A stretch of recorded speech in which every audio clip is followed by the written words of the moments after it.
ಕಾರೊಂದು ಟ್ಯಾಂಕರ್ಗೆ ಹಿಂಭಾಗಕ್ಕೆ ಡಿಕ್ಕಿ ಹೊಡೆದ ಪರಿಣಾಮ ಇಬ್ಬರು ಗಾಯಗೊಂಡಿದ್ದು, ಕಾರಿನೊಳಗೆ ಲಕ್ಷಾಂತರ ರೂಪಾಯಿ ಮೌಲ್ಯದ ನಿಷೇಧಿತ ಎಂಡಿಎಂಎ ಪತ್ತೆಯಾದ ಘಟನೆ ಮಂಗಳೂರು ಹೊರವಲಯದ ತಲಪಾಡಿಯಲ್ಲಿ ನಡೆದಿದೆ.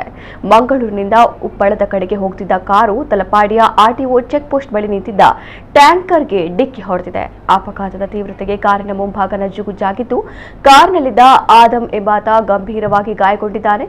ಆತನನ್ನ ಮಂಗಳೂರಿನ ಖಾಸಗಿ ಆಸ್ಪತ್ರೆಗೆ ಚಿಕಿತ್ಸೆಗೆಂದು ದಾಖಲಿಸಲಾಗಿದೆ. ಅಪಘಾತದ ಬಳಿಕ ಪೊಲೀಸರು ತನಿಖೆಗಾಗಿ ಕಾರನ್ನ ಪರಿಶೀಲನೆಗೆ ಒಳಪಡಿಸಿದಾಗ ಕಾರಿನಲ್ಲಿ ಸುಮಾರು 78 ಗ್ರಾಂ ಎಂಡಿಎಂಎ ಮಾದಕ ವಸ್ತು ಪತ್ತೆಯಾಗಿದೆ.